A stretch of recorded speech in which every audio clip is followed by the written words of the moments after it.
ప్రభుత్వం యొక్క నిర్లక్ష్యం వల్ల లక్షలాది మంది రైతులు ఇలా హరిగోసపడుతున్నటువంటి పరిస్థితి ఉన్నది. ఈ ముఖ్యమంత్రికి రైతులంటే చిన్న చూపు ఉన్నది. యూరియా బస్తాలు సరఫరా చేయడంలో ప్రభుత్వం ఫెయిల్, రైతు బంధు వేయడంలో ప్రభుత్వం ఫెయిల్, కరెంటు సరఫరా చేయడంలో ప్రభుత్వం ఫెయిల్, ఆరుగాలం కష్టపడి పండించిన పంట కొనడంలో కూడా ఈ ప్రభుత్వం ఫెయిల్ అయిపోయింది. అంటే ఈ ప్రభుత్వానికి రైతులంటే పట్టింపు లేదు, రైతులంటే లెక్కలేనిటట్టుగా రాష్ట్ర ప్రభుత్వం వ్యవహరిస్తూ ఉంది. గతంలో బీఆర్ఎస్ ప్రభుత్వం ఉన్నప్పుడు ఎప్పుడు కూడా ఈ రకమైన ఇబ్బంది రాలేదు. బీఆర్ఎస్ఏ కాదు, నాకు తెలిసి సమైక్య రాష్ట్రంలో కానీ గతంలో ఏ ప్రభుత్వం అధికారంలో ఉన్నా రైతులకు ఇంత గోస మాత్రం ఎన్నడూ పడలేదు. అది రాజశేఖర రెడ్డి ఉన్నప్పుడా, రోషయ్య గారు ఉన్నప్పుడా, కిరణ్ కుమార్ రెడ్డి ఉన్నప్పుడా, కేసీఆర్ గారు ఉన్నప్పుడా, ఏ ముఖ్యమంత్రి ఉన్నా ఇంత బాధ మాత్రం రైతులకు ఎప్పుడు కలగలేదు. ఫస్ట్ టైం రైతులు ఈసారి చాలా ఇబ్బందులు పడుతున్నటువంటి పరిస్థితి ఉన్నది. ఉత్తమ్ కుమార్ రెడ్డి నిన్న 70 లక్షల మెట్రిక్ టన్నులు కొంటాము అంటుండు. ఉత్తమ్ కుమార్ రెడ్డి నీది నోరా మోరా? నువ్వే మొన్న ఏమన్నావు? 90 లక్షల మెట్రిక్ టన్నులు కొంటా అన్నావు. ఇవాళ ఏమంటున్నావు? 70 లక్షల మెట్రిక్ టన్నులు కొంటా అంటున్నావు. అంటే 20 లక్షల మెట్రిక్ టన్నులు ఎగబెడుతున్నావా? నువ్వే నీ నోట్తోనే నువ్వేమన్నావు? 1,40,00,000 మెట్రిక్ టన్నుల పంట పండుతున్నది, అందులో 90 లక్షలు ప్రభుత్వం కొంటది అని చెప్పినావు. ఇవాళ ఏమంటున్నావు? 1,40,00,000 మెట్రిక్ టన్నుల పంట పండుతుంది, అందులో సగం 70 లక్షలు కొంటా, మిగతా 70 లక్షలు ఎగబెడతా అంటుండు ఉత్తమ్ కుమార్ రెడ్డి. అంటే మిగతా 70 లక్షలు దళారులకు అమ్ముకోవాలనా? ఏం చేయాలి? వడ్లు కొనే తెలివి కూడా లేదా ఈ ప్రభుత్వానికి? ఏమనంటే కేంద్ర ప్రభుత్వం మీద నెపం నెడతా ఉన్నాడు ఉత్తమ్ కుమార్ రెడ్డి. కేంద్రం 51 లక్షలే కొంటా అంటుంది, పోయి ధర్నా చేయి. ఆనాడు కేసీఆర్ గారు ముఖ్యమంత్రిగా ఉన్నప్పుడు ఢిల్లీ వడ్లు కొనకపోతే ముఖ్యమంత్రి గారు, మంత్రులము, ఎమ్మెల్యేలం ఢిల్లీకి పోయి ధర్నా చేసినాం. మేము ముఖ్యమంత్రి మంత్రులం ఢిల్లీకి పోయి వడ్లు కొంటవా కొనవా అని చెప్పి కేంద్ర ప్రభుత్వం మీద ఒత్తిడి తెచ్చే విధంగా ఢిల్లీలో ధర్నా చేసి కేంద్ర ప్రభుత్వం మెడలు వంచి వడ్లు కొనిపించినాం. ఆ రోజు నీకెందుకు చేతనైతలేదు? కేంద్రం కొనకపోయినా కేసీఆర్ వడ్లు కొన్నాడు, రైతులకు ఇబ్బంది కాకుండా చూసుకున్నాడు. నువ్వు ఢిల్లీ పోయి ధర్నా చేయి, కేంద్రం మీద ఒత్తిడి తీసుకురా, రైతులకు ఇబ్బంది కాకుండా వడ్లు కొనుగోలు చేయి. అంటే 1,40,00,000 మెట్రిక్ టన్నుల వడ్లల్లో 70 లక్షలే కొంటా, ఇక 70 లక్షలు ఎగబెడతా అంటే ఆ రైతులు సగానికి సగం ఎగబెడతా అంటున్నావు నువ్వు. ఆ రైతులు ఏం కావాలని అడుగుతా ఉన్నా.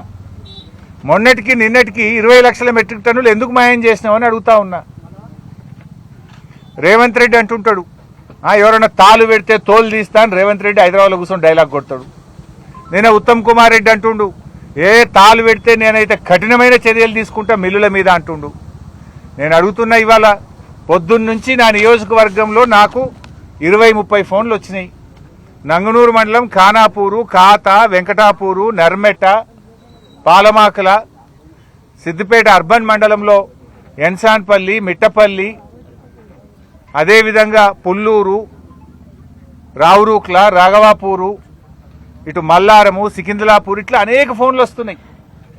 43 కిలోలు పెట్టమంటున్నారు సార్, మిల్లులు దించుకుంటలేరు సార్, 43 కిలోలు ఇస్తేనే మేము దించుతామని మిల్లులు అంటున్నారు.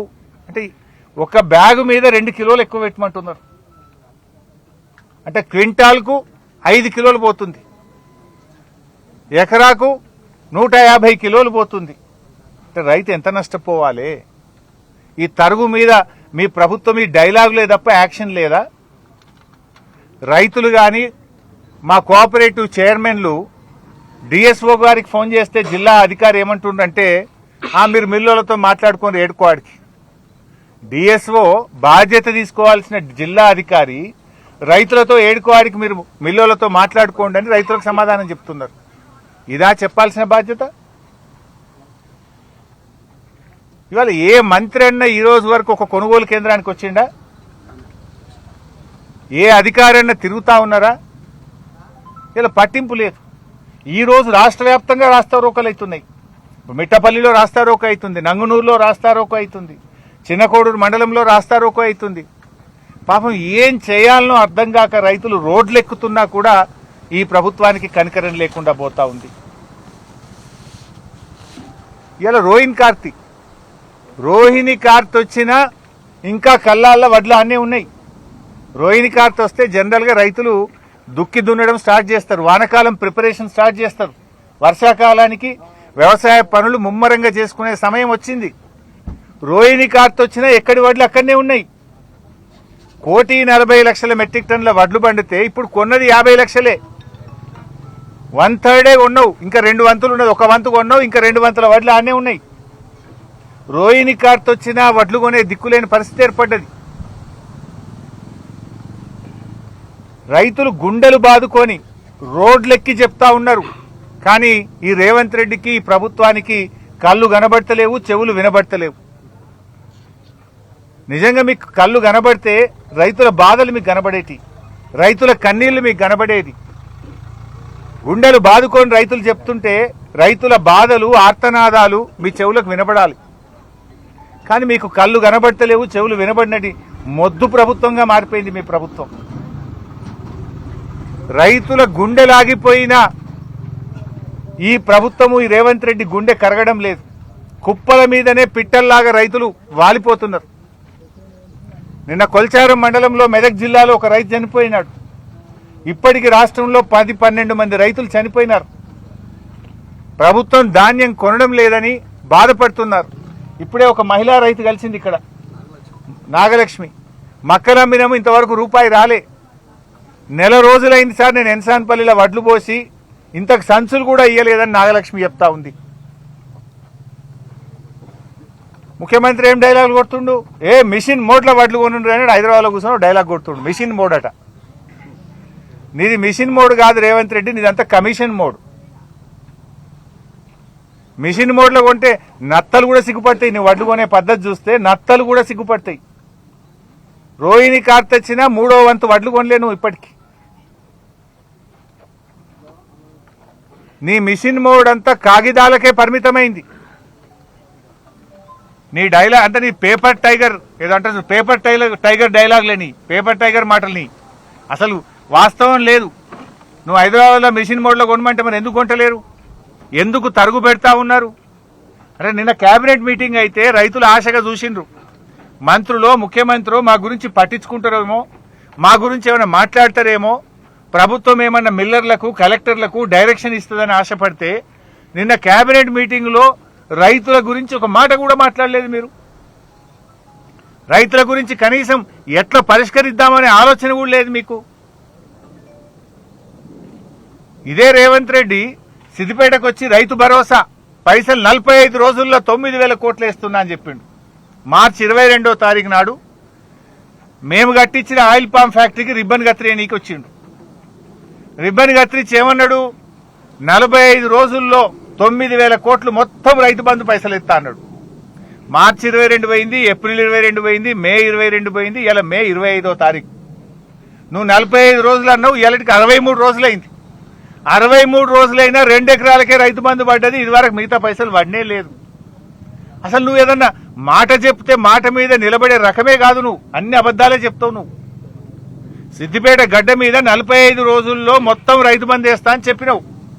ఇవాళకి 63 రోజులైనా ఇంతవరకు నీ రైతు బంధు పైసలు పడలేదు.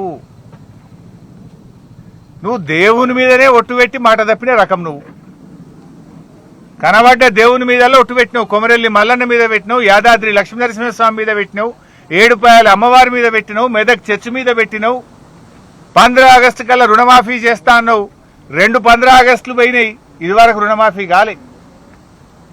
దేవుని మీద ఒట్టు పెట్టి రుణమాఫీ చేయని నువ్వు 45 రోజుల్లో రైతు బంధు వేస్తా అంటే అది మాత్రం నువ్వు అమలు చేస్తావా? అన్నీ నీ డైలాగులే, పేపర్ టైగర్ మాటల్ని. ఏనాడు కూడా నువ్వు మాట మీద నిలబడినటువంటి పరిస్థితి లేదు. ముఖ్యమంత్రి ఇవాళ నేను ఎన్సాన్పల్లికి వచ్చిన రేవంత్ రెడ్డి ఏమడుగుతున్నారు? మా రైతులు లారీలు పంపింది సారు అంటుండు. అంత కొట్ట 6 లారీలు వచ్చినాయి ఇప్పటిదాకా. 15 రోజులలో 6 లారీలు వచ్చినాయి.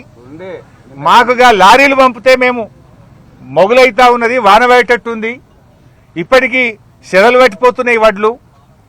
మేము నెల 15 రోజుల వడ్లు పోసి కింద సీసీ లేదు, మట్టి ఉన్నది, సంచులు అట్లే చెదలు పట్టిపోతున్నాయి సార్, జర లారీలు పంపింది అని రైతులు అడుగుతా ఉన్నారు. ముఖ్యమంత్రి గారు నువ్వు ఢిల్లీ ట్రిప్పులు 60 కొట్టినావు, ఇప్పటికీ 60 సార్లు పోయించినట్టు నువ్వు ఢిల్లీకి. నువ్వు ఢిల్లీ ట్రిప్పులు కొట్టినా మాకైతే వచ్చిందేం లేదు. నీ ఢిల్లీ ట్రిప్పులు ఏమన్నా కానీ గా లారీలతో జల్లి ట్రిప్పులు కొట్టి, గా లారీ ట్రిప్పులు కొడితే గా వడ్లన్న పోతే మా రైతుల కష్టాలన్న తీరుతాయి. గా లారీలు ట్రిప్పులు కొట్టించే తెలివి లేదా నీకు? ఎప్పుడైనా మేము ఇట్లా గట్టిగా అడిగినామనుకో మమ్మల్ని తిట్టిపోస్తున్నారు, ఇక వ్యక్తిగత విమర్శలు చేస్తున్నారు, అక్రమ కేసులు పెడుతున్నారు. గట్టిగా ప్రభుత్వాన్ని నిలదీస్తే ప్రశ్నించిన వాళ్ళ మీద అక్రమ కేసులు పెట్టే ప్రయత్నం చేస్తున్నారు. సరే, నువ్వు మమ్మల్ని ఎంత తిట్టినా మేమేం బాధపడం, కానీ రైతులకు కాంటాలు పెట్టు. రైతులకు కాంటాలు పెట్టి మమ్మల్ని తిట్టుర్రు, ఎంత తిట్టినా పడతాం. గా కాంటాలు పెట్టుర్రు, ఊకే మమ్మల్ని తిడితే వచ్చేదేం లేదు. గా వడ్లు పోయేటట్టు చేయండి, రైతులకు కాంటాలు పెట్టుండ్రి, లారీల ట్రిప్పులు పెంచుండ్రి. ఇప్పుడు ఎన్సాన్పల్లిలో ఇప్పుడే ఒక రైతు చెప్పిండు నాకు, కనకయ్య అనుకుంటా, కనకయ్య అంటుండు సంచులు లేవట సార్, సంచులు అయిపోయినాయి అంటుండు. నేనేమంటున్నా, రేవంత్ రెడ్డి ఈ గారడి మాటలు బంద్ చేయి, గన్ని బ్యాగులు పంపి. అరే గన్ని బ్యాగులు లేవట ఇప్పటికి 4 రోజులే. గా సంచులు పంపే తెలివి లేదా నీకు? సంచులు పంపవైతివి, లారీలు పంపవైతివి. ఢిల్లీకి ట్రిప్పులు బంద్ చేయి, లారీ ట్రిప్పులు పెంచు, గారడి మాటలు బంద్ చేయి, గన్ని బ్యాగులు పంపించు. రైతుల గురించి పట్టించుకో, తిట్లు తగ్గించి ధాన్యం తరలించే ప్రయత్నం చెయ్యండి, లారీ ట్రిప్పులు పెంచండి, గన్ని బ్యాగులు సరఫరా చెయ్యండి. చెదలు పడుతుంది, వానలు పడే పరిస్థితి ఉంది, మొగలైతా ఉంది. యుద్ధ ప్రాతిపదికన అధికారులను పెట్టి రైతుల ఇబ్బందులు తొలగించాలని చెప్పి మేము ప్రభుత్వాన్ని డిమాండ్ చేస్తా ఉన్నాం. 1-2 రోజుల్లో గిట్ట మార్పు రాకపోతే స్వయంగా నేనే వెళ్లి కలెక్టరేట్ ముందు నిరవధిక ధర్నా చేపడతామని చెప్పి కూడా హెచ్చరిస్తా ఉన్నాం. వేలాది మంది రైతులను తీసుకెళ్లి కలెక్టరేట్ ను దిగ్బంధం చేస్తామని చెప్పి కూడా నేను ప్రభుత్వాన్ని హెచ్చరిస్తా ఉన్నాం. రాష్ట్ర వ్యాప్తంగా కూడా 2-3 రోజుల్లో పరిస్థితుల్లో మార్పు రావాలి. లారీలు పంపండి, గన్నీ బ్యాగులు పంపండి, రైతుల్ని ఆదుకోండి. లేదంటే ఎక్కడికక్కడ అన్ని జిల్లాల్లో కలెక్టరేట్లను దిగ్బంధం చేసి ప్రభుత్వం మీద ఒత్తిడి పెంచాల్సి వస్తుంది. ఆ పరిస్థితి తెచ్చుకోకముందే తక్షణమే లారీలు పంపండి, తొందరగా ఖాళీ చేయించండి, తరుగు లేకుండా కొనాలి, రైస్ మిల్లులకు స్పష్టమైన ఆదేశాలు ఇవ్వండి. ముఖ్యమంత్రి గారు హైదరాబాద్లో కూర్చొని ఉత్తమ్ కుమార్ రెడ్డి చెప్పుడు కాదు, ఏ ఊర్లోకి వస్తారో రండి. అలా నేను ఇప్పుడు 12 ఊర్ల పేర్లు చెప్పిన. పొద్దున్నుంచి ఆ 12 ఊర్ల రైతులు 43 కిలోలు పెడితేనే మిల్లులు దించుకుంటామంటున్నారు అని చెప్తా ఉన్నారు. మరి 43 కిలోలు పెట్టమంటే క్వింటాల్కి 5 కిలోలు తరుగు పెడుతున్నారు. క్వింటాల్కి 5 కిలోలు తరుగు పెడుతుంటే నువ్వు ఆడ కూర్చొని తరుగులు తీసుకుంటే కఠిన చర్యలు అంటే మరి ఎవరు తీసుకోవాలి? చర్యలు నీ మీద తీసుకోవాలి, నీ తోలు తీయాలి. ఇప్పుడు నీ మీద కఠిన చర్యలు తీసుకోవాలి. అయితే మిల్లర్ల మీద చర్యలు తీసుకో, రైతుల్ని కాపాడు. లేదంటే ఇదే ప్రజలు తప్పకుండా నీ మీద కఠిన చర్యలు తీసుకునే రోజులు దగ్గర పడతా ఉన్నాయి. ఇప్పటికైనా మేల్కోండి. రాజకీయ విమర్శలు కాదు, పరిష్కారం చూడండి. తక్షణమే యుద్ధ ప్రాతిపదికన కొనుగోళ్ల ప్రక్రియను వేగవంతం చేయండి. ఇచ్చిన మాట ప్రకారంగా రైతు బంధు నిధులు వెంటనే రైతులకు విడుదల చేయాలని ముఖ్యమంత్రి గారికి నేను గుర్తు చేస్తా ఉన్నా. నువ్వు 45 రోజులని చెప్పినావు, 63 రోజులైంది బిడ్డ ఇయ్యాలటికి. తక్షణమే ఆ రైతు బంధు డబ్బులు విడుదల చేయి. మక్కలు కొన్న రైతులకు ఇప్పటికి ₹1 రాలే, ఇంకా మక్కలు ఎక్కడెక్కడనే ఉన్నాయి. ₹1 కూడా మక్క రైతుకి ఇంతవరకు రాలేదు. 2 నెలలైంది మక్కలమ్మి. దయచేసి మక్క రైతులకు తక్షణమే డబ్బులు విడుదల చేయాలని ప్రభుత్వాన్ని డిమాండ్ చేస్తున్నాం. అదేవిధంగా సన్ఫ్లవరు, జొన్నలు కొన్న రైతులకు కూడా డబ్బులు పట్టలేవు. ఆ రైతులకు కూడా డబ్బులు విడుదల చేయాలని ప్రభుత్వాన్ని డిమాండ్ చేస్తున్నాం. Thank you.